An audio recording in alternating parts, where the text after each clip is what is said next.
Hello Cyril, comment ça va? Très bien Landry. Bienvenue dans See You in the Ring. Merci beaucoup pour ton invitation. Merci à toi surtout d'être venu, merci à toi.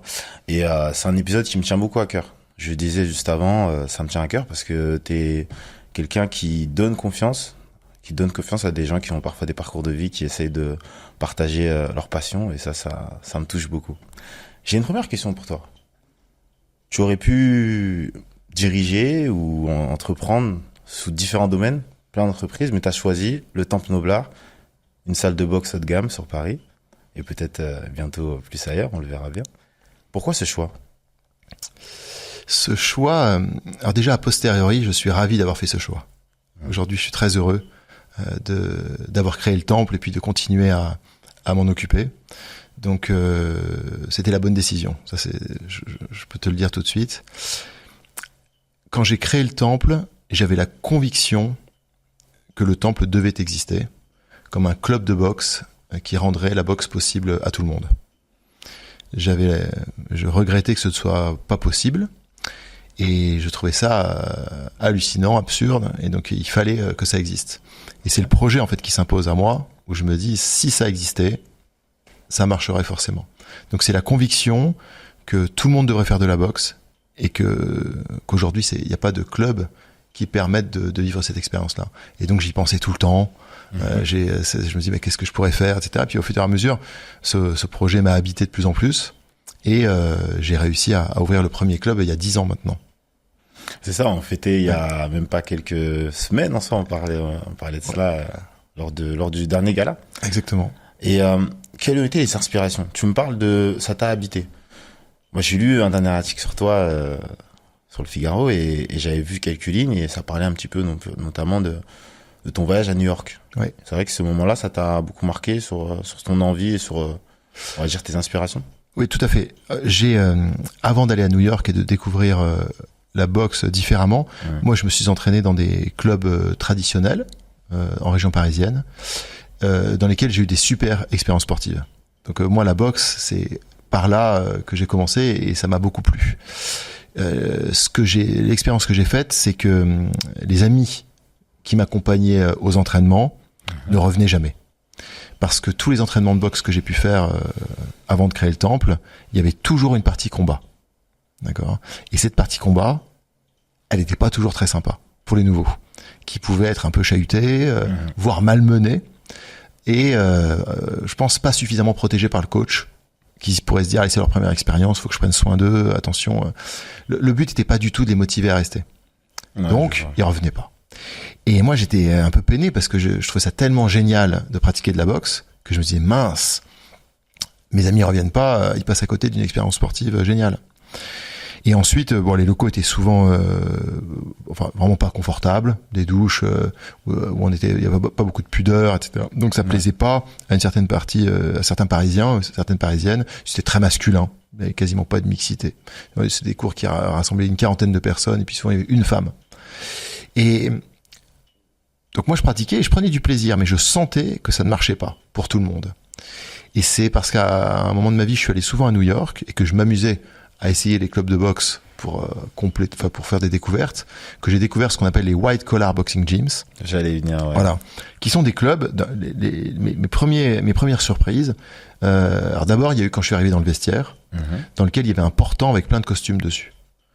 Alors ça, moi quand je m'entraînais habituellement, moi j'étais le seul en costume et c'était pas du tout adapté. Je devais plier mon costume avec précaution pour le glisser dans le casier et c'était un enfer parce qu'il se froissait toujours un petit peu.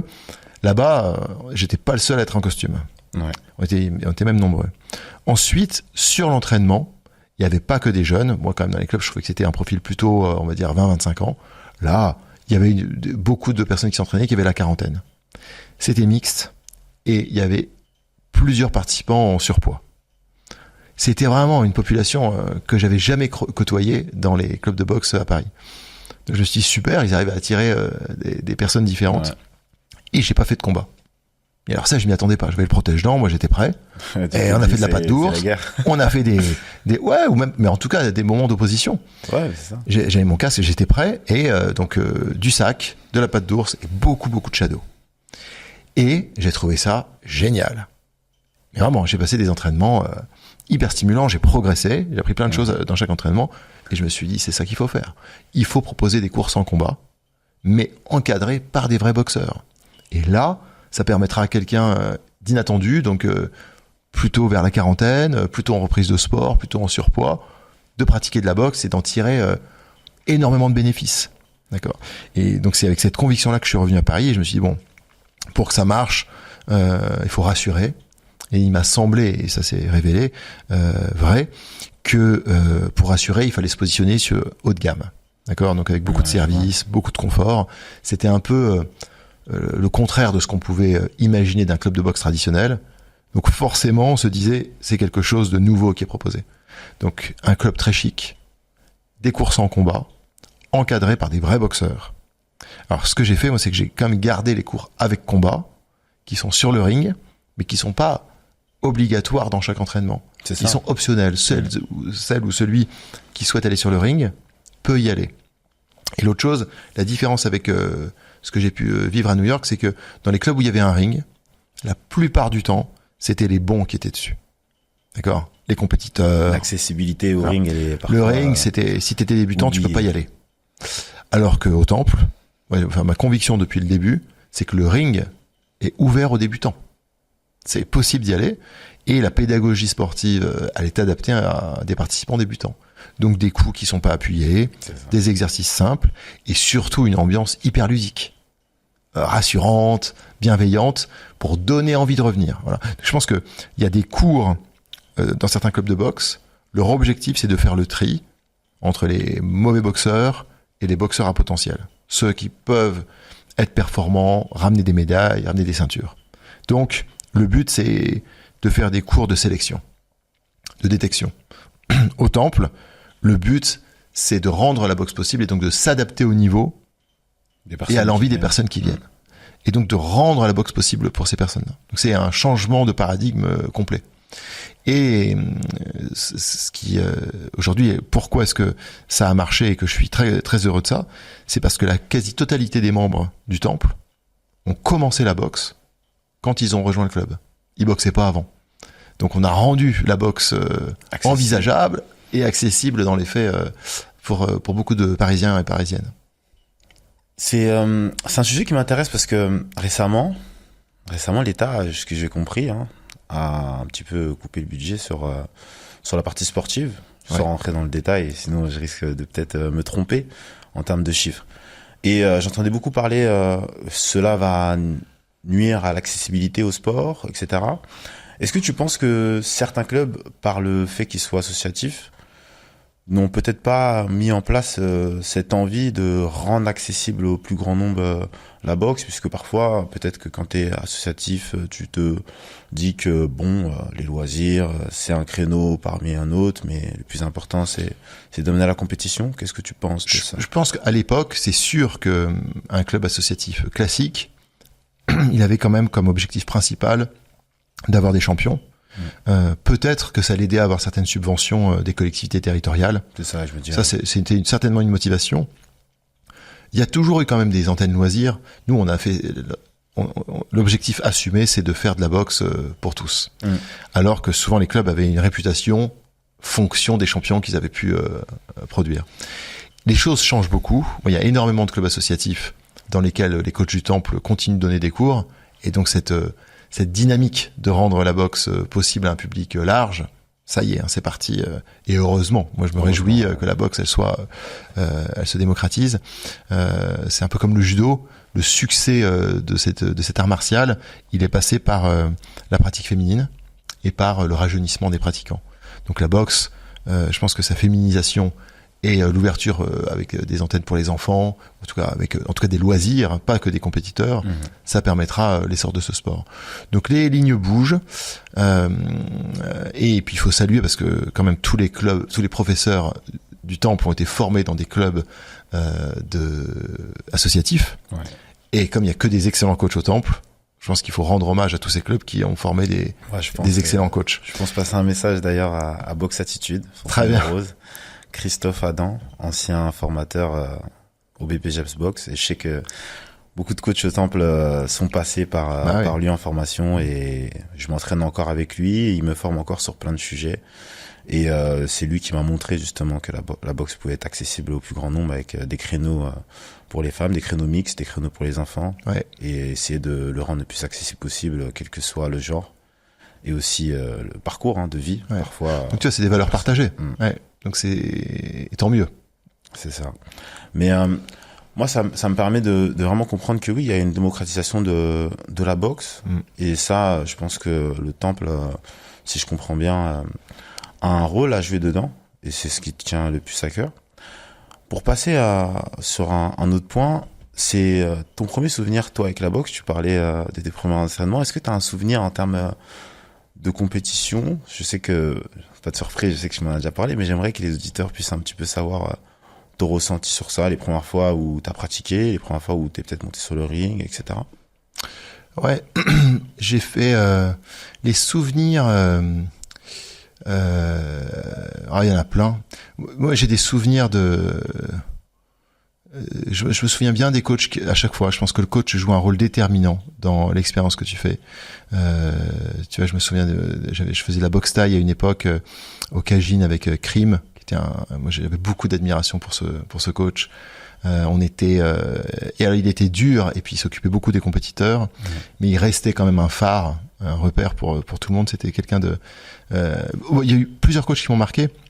Mon expérience la plus forte, je pense que le fait d'avoir créé le temple, c'était un geste de boxeur aussi. Moi, j'étais très, et je l'ai fait avec je le fais aujourd'hui ce projet avec beaucoup de sincérité. Et je travaille beaucoup avec Jérémy au contenu des cours et à la pédagogie qu'on déploie. Donc, c'est des souvenirs de boxe qui sont pas forcément sur le ring, mais qui sont dans l'environnement de la boxe. Et je crois que les premiers jours de l'ouverture du temple, ça a été quand même inoubliable dans le fait de se dire ça y est, on a réussi un projet auquel peu quand même de personnes pouvaient croire a priori, et qui a vu le jour et qui a connu le développement qu'on connaît aujourd'hui. Mais si tu veux que je parle du combat que j'ai fait, qui est quand même un souvenir fort. Je sais, mais en fait, d'ailleurs, je crois que ça permet de parler de la boxe d'une certaine façon. C'est que en France, donc il y a plusieurs catégories, on va dire, de boxe. Il y a la boxe loisir, telle qu'on la pratique au temple. Il y a la boxe amateur, c'est celle des Jeux Olympiques, et puis il y a la boxe professionnelle. La boxe amateur, on peut plus faire de combat après 39 ans en France. Parce que les coups sont portés, on cherche le chaos, et donc pour préserver la sécurité des combattants, la Fédération française de boxe a mis une limite d'âge. Et même après 33 ans, il y a des tests médicaux très importants qui sont à réaliser pour avoir le droit de combattre, donc jusqu'à 39 ans. Et donc moi j'ai créé le temple, j'avais 33 ans, et ouais, j'adore la boxe. J'avais pas fait de combat, j'avais fait des combats de loisirs, mais j'ai pas fait ce qu'on appelle un vrai combat, un combat amateur. Et j'avais toujours ça dans un coin de la tête.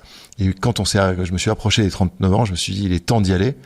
Donc je me suis inscrit et j'ai fait un combat à Pouchet en boxe amateur, qui était un souvenir très très positif. Challenge du premier round pour ceux qui ont la ref. Voilà. Et j'étais préparé par Toufik, qui est un coach du temple.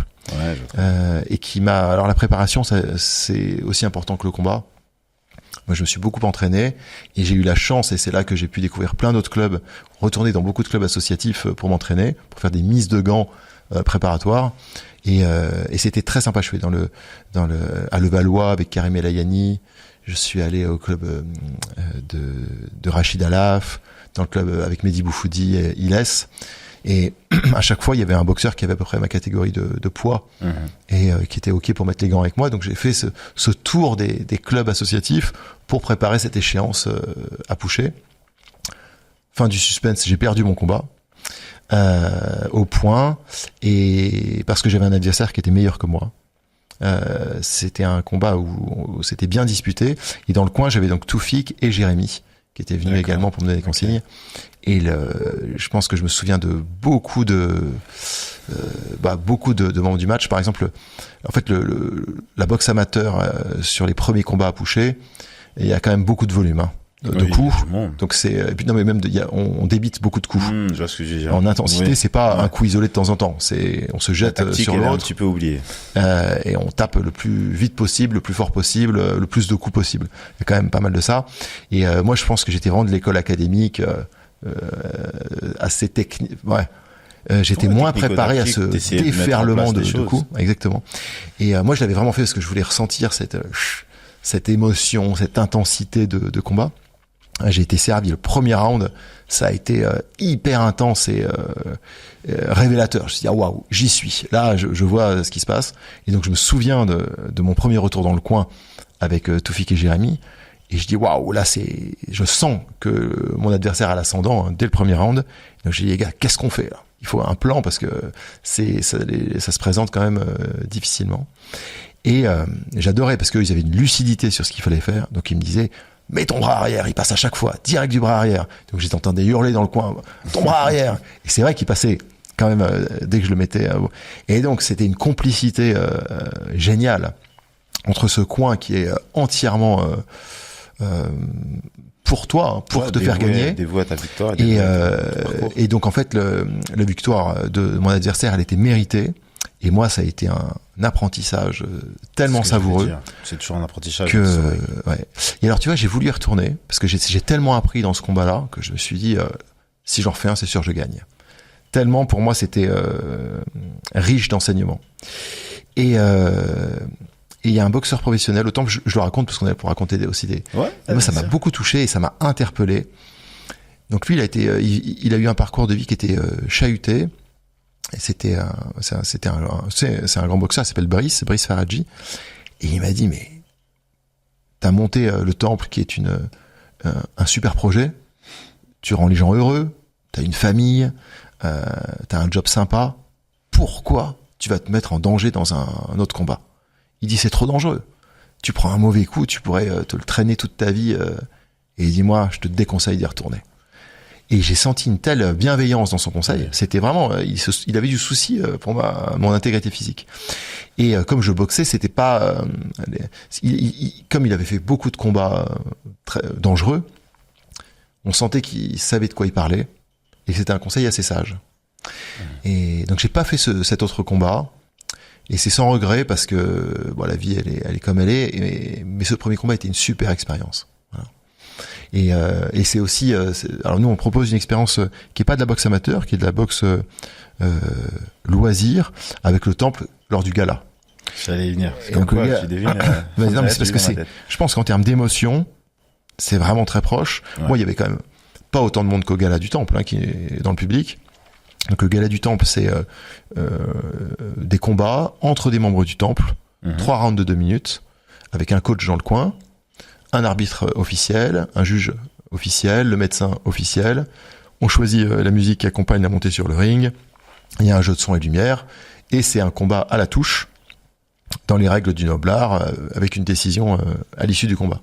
Et tous les membres qui ont vécu cette expérience, ils disent que ça a été une expérience extraordinaire en termes d'émotion, en termes ouais, c'est un souvenir pour la vie.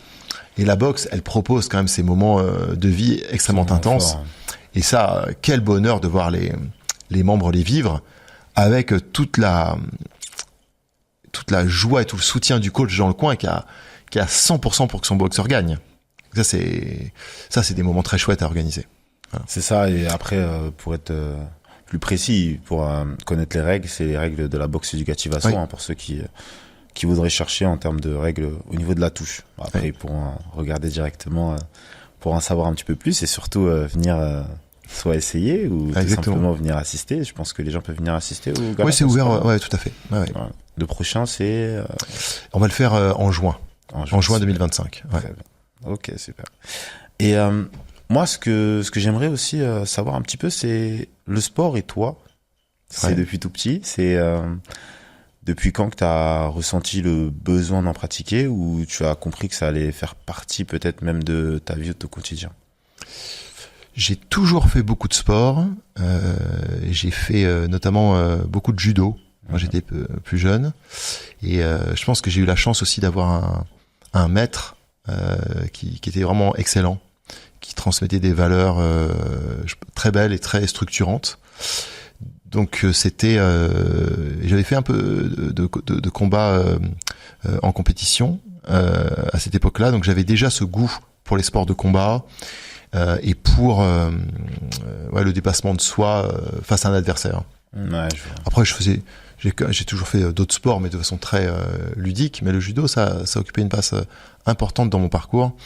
Quand même, parce que parfois, on l'a rendu antagoniste, alors que pour moi, ça l'était pas du tout. C'est que, tu vois, dans la culture française notamment, souvent le sportif, dans la caricature qu'on pouvait en faire, c'était quelqu'un de pas intelligent. Par exemple, un intellectuel, il faisait pas de sport. Jean-Paul Sartre, tu vois, c'était pas un sportif. Ouais. François Mitterrand, quand sur sa photo officielle, il a les mains sur les essais de montagne. Il y a un côté très littéraire, très cérébral. Et en fait, en tout cas, mon parcours, j'étais un bon élève à l'école. J'adorais étudier. Je pense que donc j'ai fait des études. J'étais très attaché au savoir et à la progression intellectuelle. Moi, ça m'a beaucoup marqué. Et j'avais pas le profil, je pense a priori, d'être un champion. J'avais pas des aptitudes sportives extraordinaires qui auraient pu m'amener à faire une carrière de sportif professionnel. Ouais. Mais ce qui m'a toujours fasciné, ce qui m'a toujours attiré, c'était l'exploration de l'inconfort sportif. Tu vois, repousser sa limite. Quand tu fais un combat face à un adversaire qui est plus fort que toi, les émotions que ça embarque, mais que tu décides quand même d'y aller. Hein. Tu fais l'effort d'aller dans quelque chose de difficile a priori. Et en fait, t'es fier d'avoir osé. Moi, ça, c'est toujours été un vrai moteur pour moi, d'oser faire des choses qui étaient a priori un peu difficiles. Donc le judo, ça en faisait vraiment partie. Je me souviens, les entraînements, c'était dur. Quand j'y allais, j'étais pas toujours très heureux. Mais j'étais content à chaque fois après. Et ben, tu vois, quand je m'imagine l'homme complet, et d'ailleurs les membres du temple, pour beaucoup, hein, ils ont de l'argent, ils ont plein de réseaux, ils ont parfois de la notoriété, ils cochent beaucoup de cases de la réussite. Et en fait, pour se sentir accomplis, pour aller encore plus loin dans la réalisation d'eux-mêmes, en fait, ils vont pratiquer un sport qui les rend vulnérables, qui leur permet d'explorer leurs limites et qui les met dans l'inconfort. Ça qui est extraordinaire. Et je pense que ça, moi on est beaucoup en avoir fait l'expérience. Moi personnellement, j'ai fait cette expérience-là et ça me semble précieux dans la vie que d'avoir cette exploration, alors contrôlée, hein, parce qu'il y a des coachs qui t'amènent dans les limites des capacités physiques ou émotionnelles de façon très contrôlée. Mais bon, toi, t'es quand même dans l'inconfort quand tu te trouves dans cette situation-là. Et c'est pour ça que, autant, là, je parlais de la réussite, mais il n'y a pas que des profils qui sont en pleine réussite. Il y a aussi des personnes qui sont dans une situation fragile. Tu peux avoir une rupture sentimentale, un deuil, une transition professionnelle, un moment compliqué.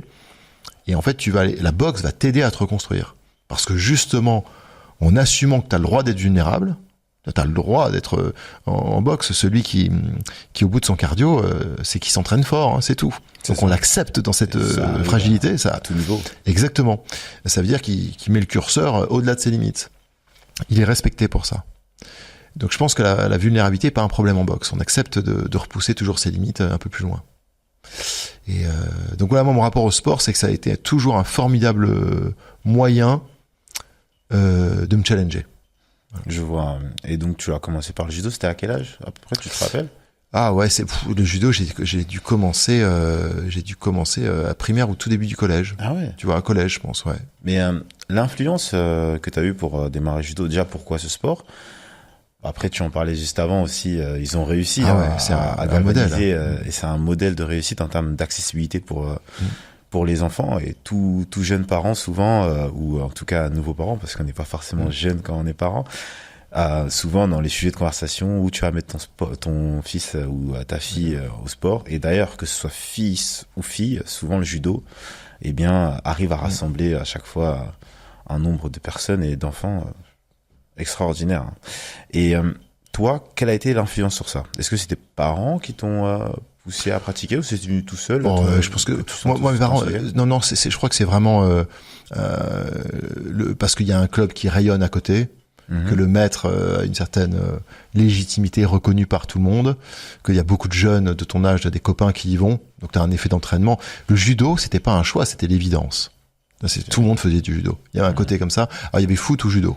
Ça fallait quand même choisir son camp. C'est ce que j'ai pas dit, mais quand t'as dit ça, je me suis dit, foot ou judo. Il y en a quand même moi qui va être jaloux, c'est le football. Ouais. Moi, j'étais team judo, mais voilà, je pense que c'est ça, le choix qu'il y avait à faire, et dire qu'il était plutôt vraiment une découverte du sport. Voilà.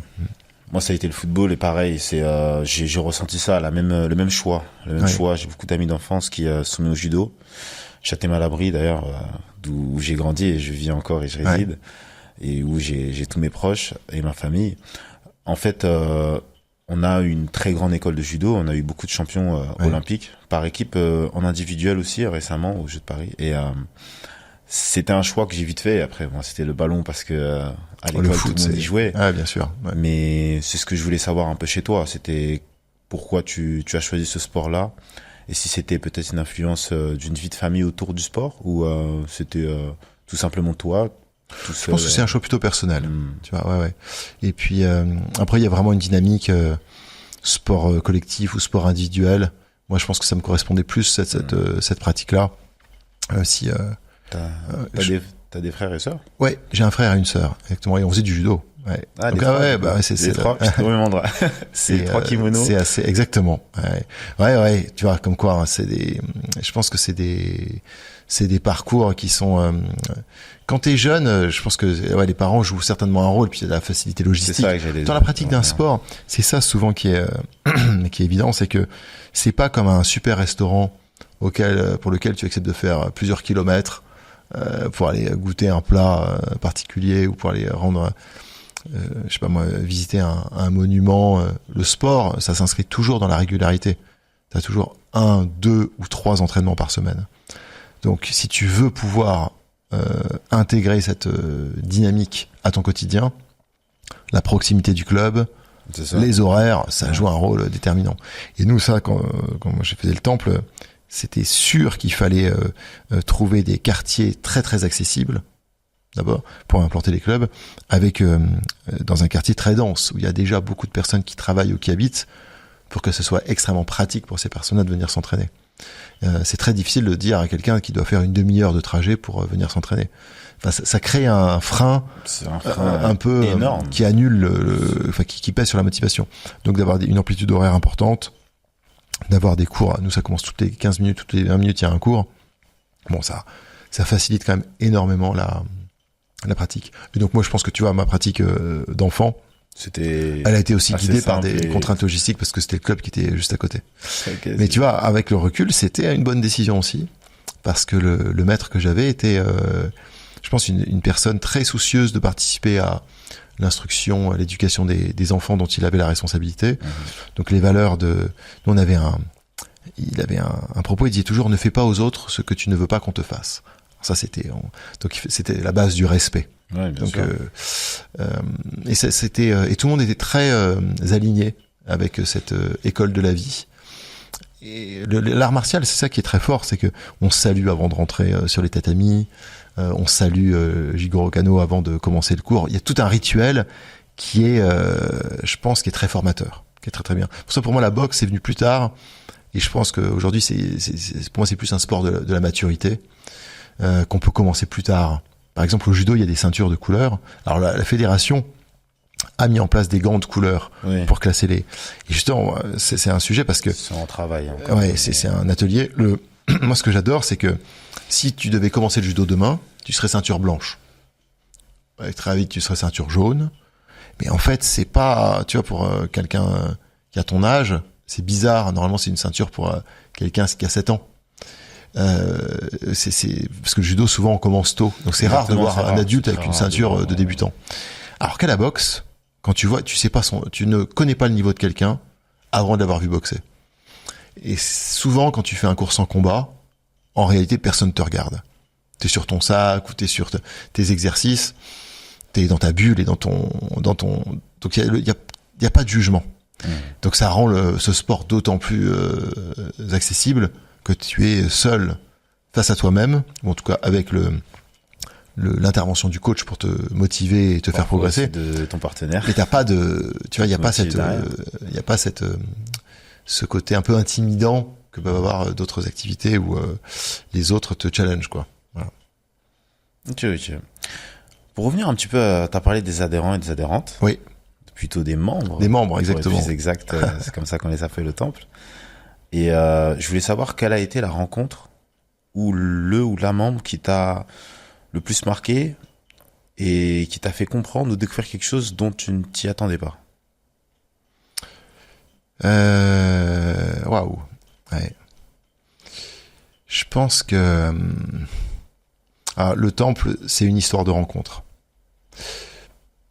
J'ai beaucoup de proximité avec les membres, j'en côtoie beaucoup, et c'est une vraie force que d'avoir cette relation intime liée au sport, en tout cas de se connaître dans la pratique d'un sport en commun. Ça noue des liens quand même très forts. Donc il y a beaucoup de membres auxquels, tu vois, et même dans ma façon de travailler, etc., il y a beaucoup de membres qui interviennent pour aider, pour donner des éclairages, donc le temple, c'est une communauté extraordinaire d'entraide et d'accélération sur des enjeux business ou développement personnel. Il y en a plein. Écoute, je vais faire un clin d'œil avec quelqu'un qui pourrait venir un jour ici. C'est Sixtine Moulet-Berthaud, qui est membre depuis pas longtemps. Mais tu vois, pour moi, elle était assez... elle m'a marqué parce que elle a rejoint le temple pour participer à une initiative philanthropique qui était de combattre pour une cause et donc de lever de l'argent qui permettrait de lever de l'argent qui serait versé à une fondation, la fondation EPIC. Et donc elle boxait pas et elle s'est dit tiens, comme c'est une bonne cause et qu'elle a une image positive et importante, elle a accepté de jouer le jeu, de venir combattre lors d'un gala du temple sans avoir aucune expérience de la boxe précédemment.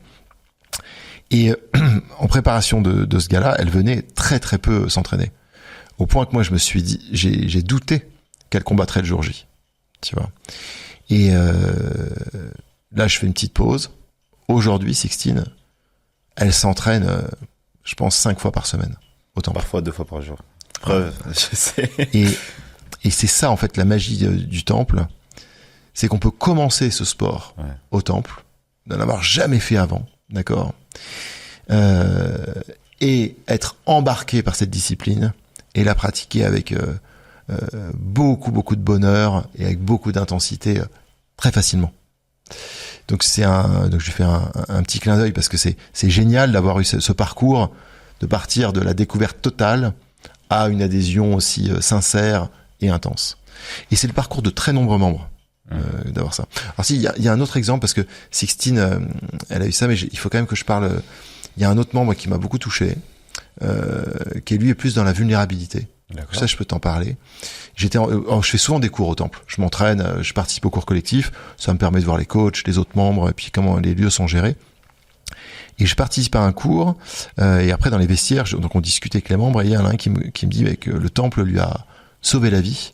Il lui a permis vraiment de changer radicalement de vie. D'accord. Et il me raconte qu'en fait il était alcoolique et qu'il a eu un parcours pour sortir de cette addiction avec un suivi médical, un suivi psychologique. Il allait dans des associations de parole, etc. Donc c'était quelqu'un qui s'était engagé dans un parcours thérapeutique pour se reconstruire et sortir de cette addiction. Et il me raconte que il avait des enfants et que le déclic, ça a été leur regard quand il partait en vacances avec eux et que le matin, sur la plage, il était complètement en gueule de bois parce qu'il avait beaucoup trop bu la veille et qu'il avait il y avait un regard de peine et de pitié de ses enfants sur lui. Quand il les accompagnait en vacances. Ouais, il se demandait ça l'a terrassé.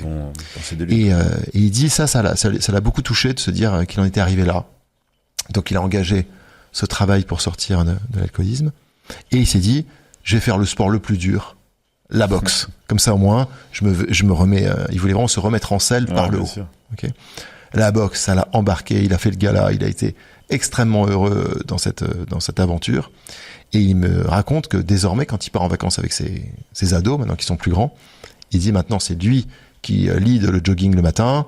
Ils s'arrêtent, ils font une petite pause, c'est jumping jack, burpees, etc.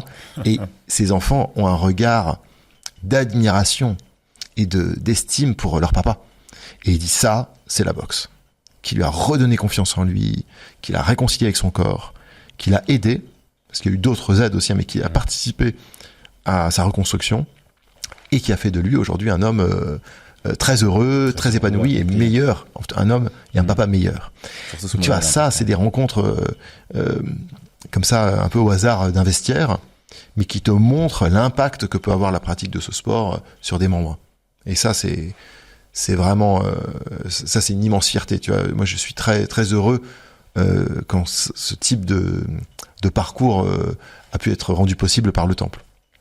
Puis après, comme un autre truc, il y a les membres et puis il y a les coachs qui sont des rencontres aussi. Alors là, on peut en parler pendant très longtemps, mais le temple, c'est d'abord une aventure humaine. C'est des rencontres vraiment autour de la pratique d'un sport qui crée une connexion très singulière et très puissante entre toutes celles et ceux qui pratiquent la boxe, même s'ils ne font que débuter. C'est ça qui est très généreux dans ce sport, c'est que même un débutant a voix au chapitre dans des discussions de boxeurs qui ont des parcours professionnels incroyables. C'est intéressant. Et pour parler des coachs, on leur passe le bonjour Bien à sûr, tous et à toutes, d'ailleurs, puisque on est assez nombreux et surtout à chaque fois c'est moi-même étant coach aussi au temple. Si c'est pas c'est pas un secret, c'est un secret pour personne. Excellent coach. J'ai toujours, merci beaucoup. J'ai toujours des moments où je m'assois à l'accueil, je bois un café avec certains et je peux rester là pendant 1 heure à écouter des anecdotes, parler avec eux, des personnalités vraiment extraordinaires. Et c'est toujours un plaisir.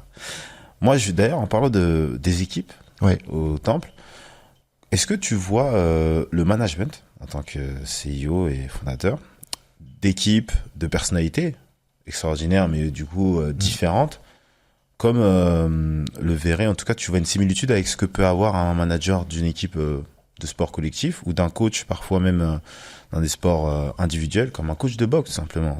Est-ce que tu vois des similitudes dans la gestion des personnalités et des personnes, tout simplement, en fait?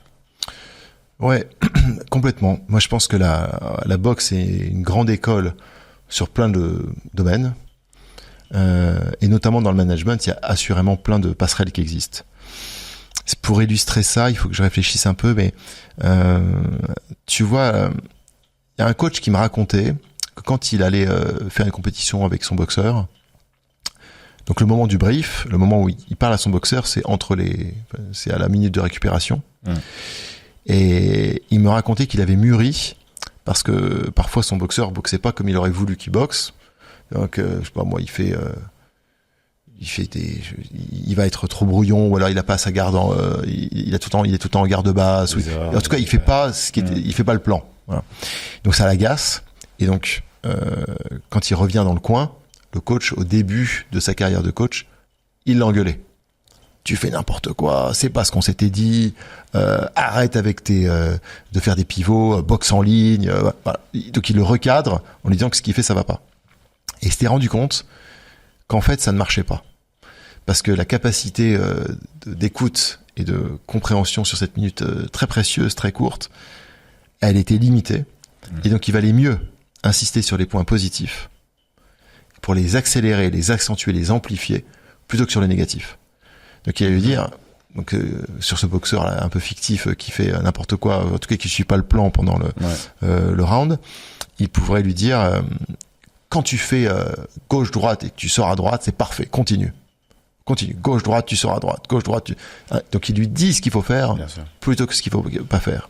Et donc c'est un mouvement d'encouragement parce qu'on sait que c'est difficile ce qui est en train de se passer sur le ring, et donc que la meilleure façon d'assurer la victoire ou le succès du boxeur, c'est lui dire ce qu'il faut faire plutôt que de lui dire ce qu'il faut pas faire. Je pense que dans le management, tu vois, je pense qu'il y a énormément cette dimension de prendre soin des personnes avec lesquelles tu travailles, d'accélérer leur qualité pour que cette accélération gomme parfois des défauts ou des difficultés, parce que c'est plus bénéfique, on va dire, de décupler ce qui est bien fait plutôt que de s'acharner sur parfois des petites choses qui sont mal faites. Donc tu vois, je pense à cet exemple-là parce qu'il m'avait marqué le débriefing. Mais il est parlant, c'était ton exemple est parlant. Ouais, moi je focaliser sur les forces et pas forcément safe et black, ce qui est appris parfois en école de management, mais sur le terrain, c'est beaucoup plus c'est hyper difficile. important. Puis la parole managériale, quand même, elle est rare. Tu vois, c'était pas tout le temps sur le dos des personnes avec lesquelles tu travailles. Donc quand tu fais un point pour échanger sur une situation, en fait, la rareté de cette parole fait qu'il faut bien choisir ce que tu vas décider de dire, parce que tu pourras pas tout dire. Alors moi, souvent, j'ai fait le choix d'insister sur les qualités de ce qui doit être amplifié, beaucoup plus que sur les points qui ne vont pas. Parfois c'est un mix des deux, hein. Ouais, mais j'ai trouvé cette leçon vraiment très très intéressante. Voilà. Et même parce que ça veut pas dire qu'on renonce à la critique, ou à la critique, en tout cas au fait d'essayer qu'est-ce que je pourrais, par exemple, quelqu'un qui va dire, nous dans le club, ce qui est très important, c'est l'accueil des membres. Donc c'est hyper important d'avoir une posture de disponibilité, de sourire et de personnalisation de l'accueil. Quelqu'un qui serait tout le temps en train de faire de l'administratif et qui aurait le nez dans des cahiers, des classeurs ou un ordinateur, tu vois, plutôt que de lui dire arrête de faire des tâches bureautiques aux heures de forte affluence parce que ça te rend moins disponible pour accueillir, c'est de souligner tous les accueils réussis, marquants, qui ont créé de la bonne ambiance au sein du club, et de lui demander de le faire encore davantage. Tu vois, c'est vraiment des questions de point de vue. Ouais. Et je pense que ça marche fort. Et ça, la boxe, que ça t'apprend, c'est que le temps de briefing ou de débriefing pendant la minute de récupération, faut aller vite, hein. T'as pas le temps de dire grand chose. Et si t'es pas précis ou pas clair, tu vas pas aider ton boxeur à attaquer la reprise suivante. Donc tu vois, il y a vraiment une injonction de clarté et d'efficacité de ton brief. Et ensuite, il y a d'autres choses, mais je pense que une des plus grandes qualités de la boxe dans sa pratique, c'est la gestion des émotions. C'est ce que j'allais dire, même personnellement, en fait. Parce que là, on parlait des coachs, mais les pratiquants, les boxeurs, quel que soit leur niveau, ont besoin parfois de visualiser leurs gestes, visualiser ce qu'ils doivent intégrer comme mouvement. La répétition fait la perfection, ou en tout cas, on essaye d'y aller par la répétition d'un geste. Et également, comme tu disais, la gestion des émotions face à l'adversité. Ouais. C'est un sport où j'aime bien une parole de George Foreman III, le fils, qui disait que ce qui était intéressant avec la boxe, c'est un sport qui t'apprend à être meilleur sous pression. Exactement. Et je trouve que c'est quelque chose qui se lie un petit peu avec les valeurs qui sont partagées au temple, auprès des membres, et ce qu'on essaye à tout niveau, de pouvoir leur inculquer. Et la pression, elle peut être avec un adversaire ou tout simplement physique. Ouais. La pression de devoir essayer de continuer à mettre des coups sur le sac, malgré qu'on sente une fatigue, mais qu'on sent qu'on peut encore en donner un peu. La pression de sentir que son cardio descend un petit peu au circuit training, mais qu'on se dit, allez, j'ai envie d'y aller, mais mon corps, il me suit pas. Est-ce que je suis blessé ou est-ce que c'est juste qu'il faut que je me booste? Et sur le ring, c'est indéniable, hein, la pression d'un adversaire, même quand c'est un partenaire, qui même quand il y met un peu moins d'intensité, il essaie quand même de pousser la personne à travailler réellement, en essayant de bien viser par exemple, et en essayant de du coup rendre fier la personne quand elle réussit un geste défensif ou offensif derrière.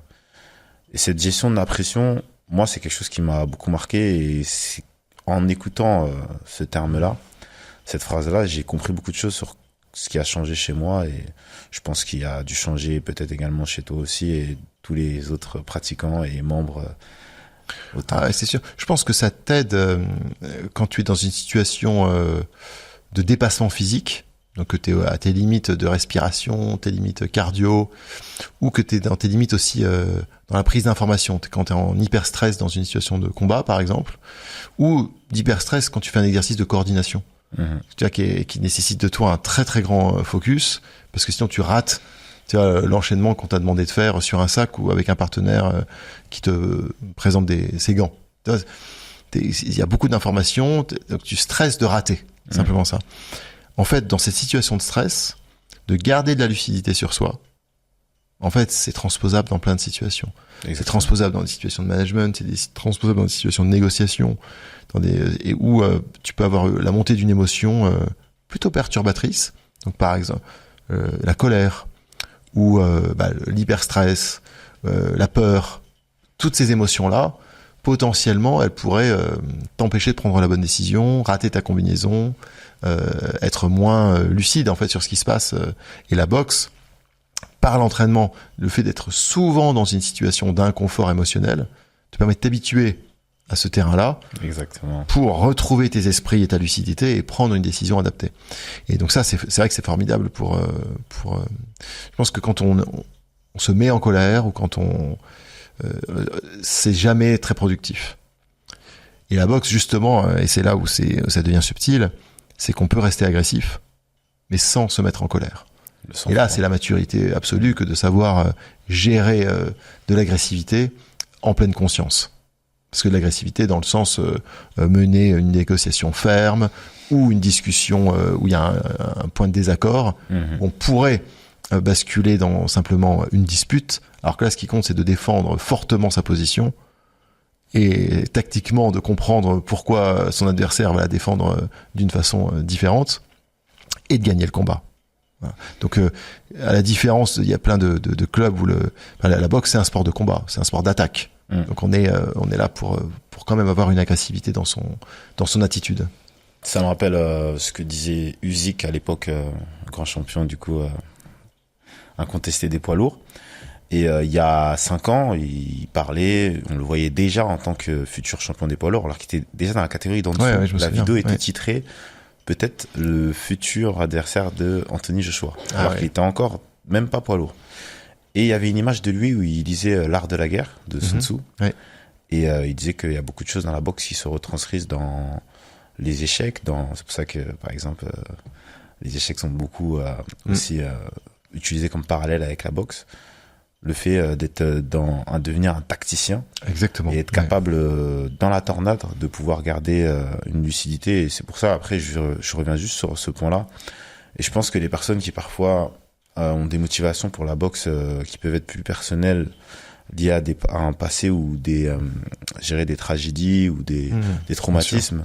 Ce qu'il faut se dire, j'entends souvent dire que la boxe, ça peut aider peut-être dans des situations en extérieur, avec des inconnus, bref, une agression pour être plus clair, ou tout simplement une dispute. Moi, je dirais que le but n'est pas de mettre son poing dans la figure de la personne en face de soi, même si elle nous agresse, mais c'est plutôt ce qui est intéressant, c'est que la boxe, ça permet d'avoir une vision périphérique lorsqu'on fait tout pour te la restreindre. Lorsque tu te sens oppressé, on parlait tout à l'heure de négociation. Complètement d'accord. Ouais. Lorsque tu te sens agressé physiquement, mentalement, par la parole, ça te permet de gérer cette émotion, ce ressenti, et de prendre la bonne décision. La porte de sortie, elle est par là, la porte de secours, elle est par ici. Exactement. Le but, c'est pas forcément de rentrer face à la personne, c'est peut-être juste de prendre la porte. Parfois, on est obligé de le faire rapidement parce qu'on n'a pas le choix. Il y a le feu, bref. Mais c'est exactement ça. Mais j'ai une anecdote de boxe, justement, sur comment tu réagis dans une situation d'agression. Je te la partage parce que je l'ai raconté à pas beaucoup de monde au temple. Ce sera l'occasion de la raconter. J'allais m'entraîner au temple Porte-Maillot. Okay. Et donc, j'avais mon sac d'entraînement et je prenais le métro, la ligne 1 pour y aller. Et il y a un voleur dans le métro qui vole le téléphone portable de quelqu'un qui était assis sur un strapontin et qui, en sortant, se fait coincer par les portes automatiques. D'accord. Donc celui qui vient de se faire prendre son téléphone portable le récupère parce qu'il avait le téléphone à l'intérieur du wagon, donc c'était une chance. Puis il file s'asseoir ailleurs. Et donc le voleur était coincé entre les portes automatiques. D'accord. Et donc évidemment le métro heureusement repart pas. Mais il y a quelqu'un à côté de moi qui est un peu un justicier et qui s'indigne, qui ait pu avoir un vol, qui se lève et qui, paf, va donner un coup de poing dans le visage du voleur pendant qu'il était coincé entre les portes. Ok. Donc, évidemment, dès que les portes, elles s'ouvrent, le voleur est pas content, donc il s'attrape, ça se secoue un peu, mais tous des hurlements dans le métro. Donc, ils se disent, ils se mettent chacun devant une porte et ils se disent, prochaine station, on descend et on se bat. Si tu veux, tout le monde regarde, hein. Et puis alors, ça se va à une vitesse. Moi, je me dis, mince, j'étais vraiment en première ligne de ce truc-là. Donc, ils sortent, et sur le quai, le voleur, d'accord, qui a raté son coup, mais le voleur, il couche tout de suite le justicier, qui se retrouve par terre, il saignait un peu, il lui donne des coups, etc. Et là, celui qui donc est en train de perdre le combat revient dans le métro, mais sur moi, d'accord. Voilà. Donc, c'est-à-dire que le voleur, lui, rentre dans le métro pour le terminer en quelque sorte. Donc moi, je le retiens en lui disant c'est bon, arrête-toi, calme-toi, t'as gagné ton combat, ça sert à rien, un type saigné, etc. Il était retourné s'asseoir ailleurs. Sauf que je pense que tu vois, dans l'émotion du combat, il était furieux de s'être pris un coup de poing, et donc il voulait vengeance. Donc il a insulté, il hurlait dans le métro, et moi je le tenais à bout de bras. Et je sens la tension monter, tu vois, et je me dis, c'est moi qui vais devoir me battre avec lui, tu vois. Okay. Donc je sens, je me dis bon, ça va partir d'un instant à l'autre, donc je me prépare. Donc je me dis bon, j'avais vu, je me dis je vais mettre une grosse marche avant, tu vois, pour que ça dure le moins longtemps possible. Et là, j'ai un réflexe, c'est que je prends mon protège-dents que j'avais, qui était juste accessible dans mon sac. Donc je le poussais avec une main. Je prends mon protège-dents que je mets dans ma bouche. Okay. Et là, je vois ça et paf, il est parti en courant. Ouais. Donc tu vois, c'est une anecdote qui dit, tu vois, je pense que la meilleure défense dans cette situation-là, tu vois, c'est que c'était certainement l'attitude, c'est ça, tu vois, l'attitude de confiance, d'anticipation, tu vois, de pas être dans un truc ni de peur, ni de colère, ni d'excès. C'était de la lucidité. Moi, je recommande pas du tout la bagarre. C'est, tu vois, dans une situation où tu sens que tu es acculé à cette situation. C'est un point de non-retour, mais finalement, donc c'est la blague qu'on se raconte, c'est qu'il suffit d'avoir un protège-dents dans la poche, tu vois, et ça fait fuir à toutes les agressions. Comme quoi, faut toujours avoir un protège-dents. C'est très bien, exactement. C'est toujours important. Et super anecdote, vraiment. Et je voulais venir pour faire le parallèle un peu avec un boxeur qui parfois peut avoir des moments de stress avant un combat. Ouais. Et je pense à Mike Tyson qui disait que ça lui arrivait même de pleurer avant ses combats. Est-ce que toi, t'as un moment vestiaire? C'est-à-dire, un moment vestiaire, c'est est-ce que tu as quelque chose, un rituel, ou plutôt le jour où tu as senti un gros stress, quelque chose qui t'a aidé à surmonter ce stress ou ce moment parfois inattendu, ou peut-être attendu, mais avec beaucoup d'enthousiasme et de stress derrière. Ouais, moi, tu vois, c'est un coach du temple aussi qui m'avait donné ce conseil. Il me disait que lui, il interdisait à ses boxeurs d'écouter de la musique avant un combat. Et moi j'aime bien être comme il le recommande en pleine conscience. Donc ça veut dire attentif à à ma propre respiration, attentif à mon corps, tu vois. Donc en faisant des mouvements articulaires ou des mouvements de l'échauffement très léger, c'est de se sentir vivant sans aucune comment est-ce que je pourrais dire, sans aucune diversion. Voilà. Aucune distraction. Le jour où cette diversion n'est pas là, parfois c'est... Ouais. Et même pour être pleinement conscient qu'on est ici et maintenant. Et ça, moi, c'est un moment de calme et de recentrage sur soi que je fais dans chaque situation où je sens que les émotions vont être mises à l'épreuve. Tu vois. Mais c'est assez simple, hein. Mais j'avais bien aimé cette idée parce qu'on voit souvent tu vois, dans les plus grands combats, il y a de la musique, parfois même le boxeur arrive avec des écouteurs en train d'écouter certainement sa chanson favorite.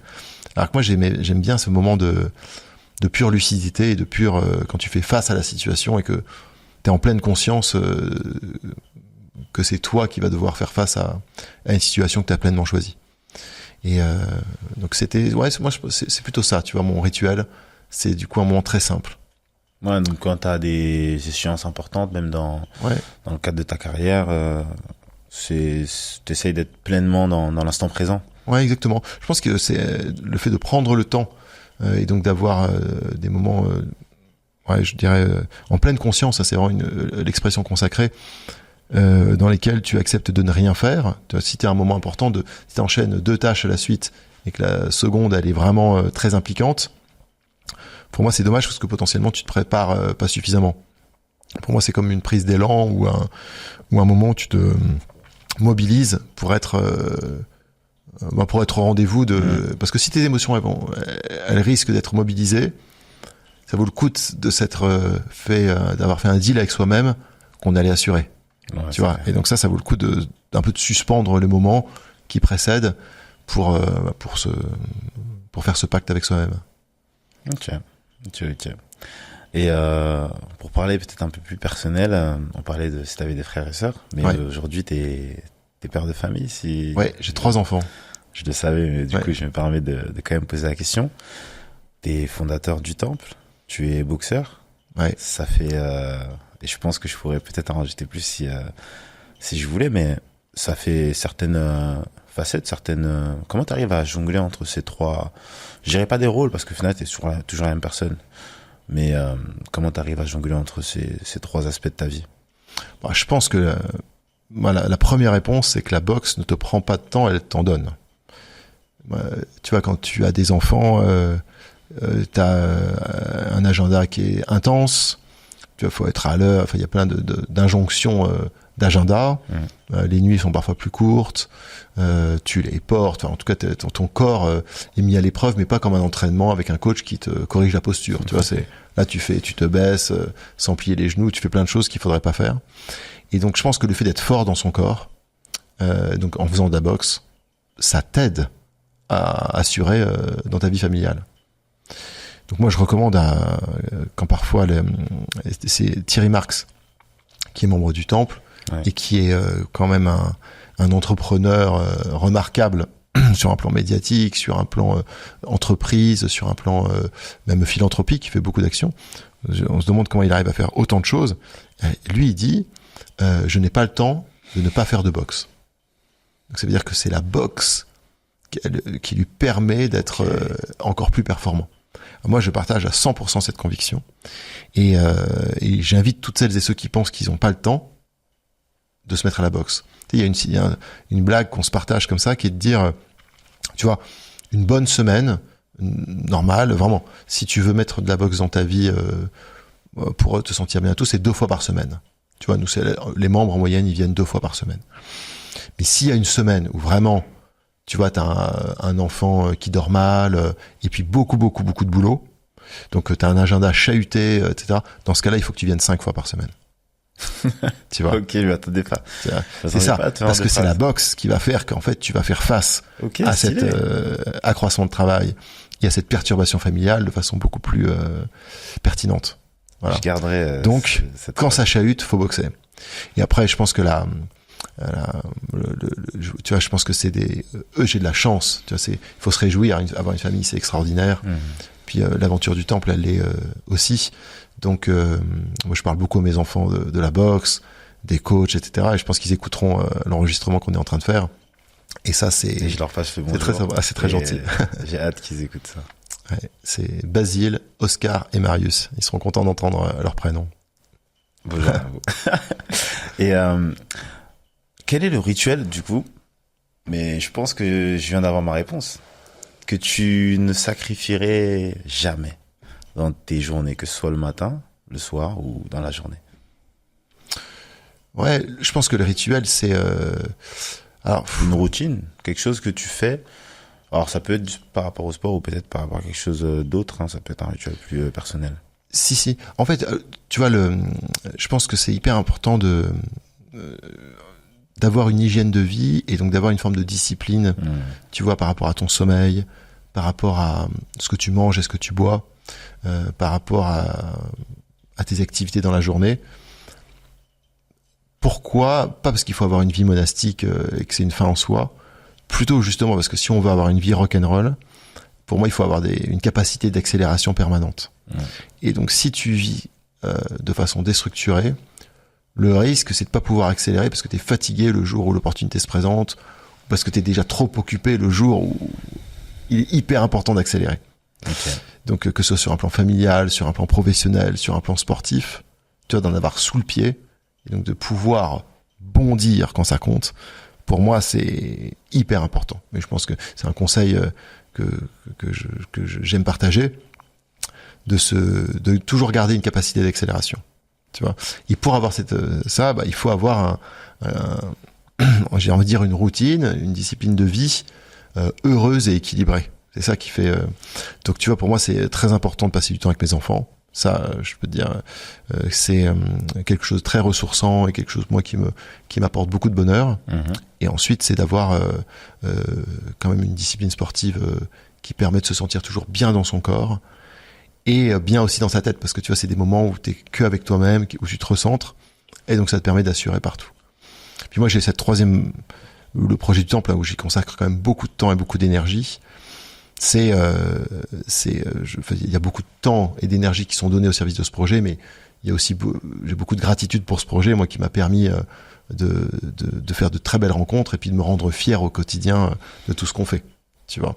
Okay. Donc moi je pense que je suis je travaille tous les jours, tu vois, avec sincérité et avec un maximum de discernement sur ce qui doit être important.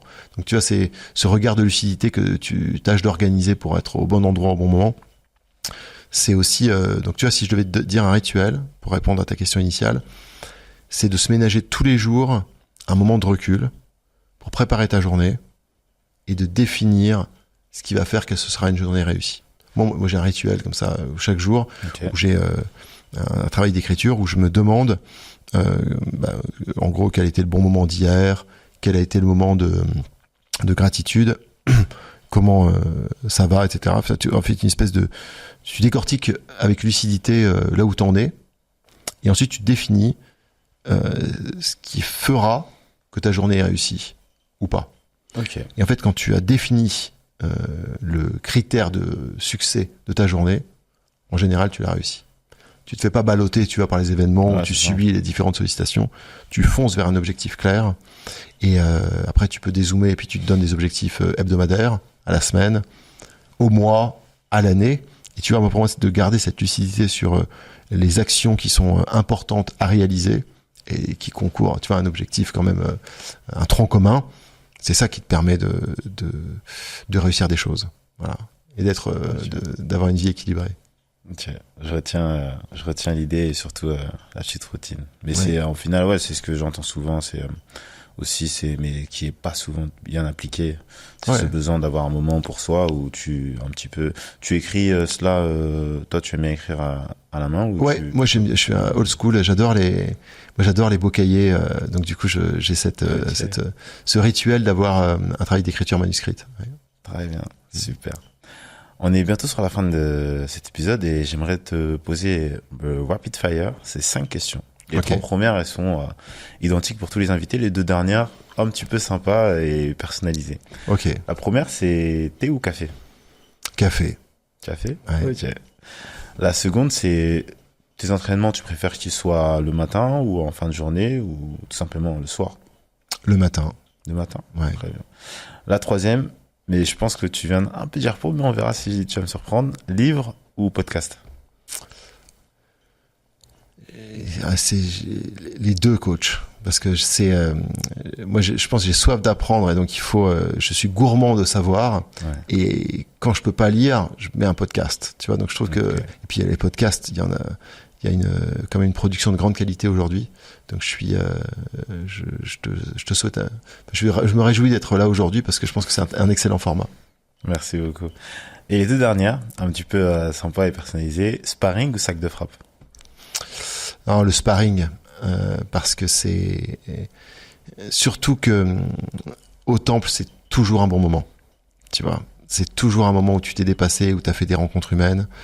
Donc pour moi, il n'y a pas de meilleur moment qu'un bon sparring avec des membres du temple.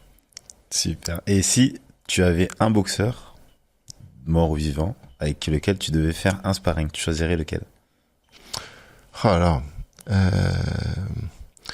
moi je pense que c'est toujours la chance de rencontrer une personnalité. Moi, je suis fan de Tyson Fury. Je trouve que c'est un personnage haut en couleur qui a permis comme ça de donner une. Donc ça, je l'aime beaucoup. Je pense que c'est dangereux de faire un round contre lui. Ce sera du live sparring. Ouais. Exactement. Ouais, je pense que j'aurais dit Tyson Fury. Tyson Fury, ouais, j'aime beaucoup. On essaiera un jour, pourquoi pas, Ouais.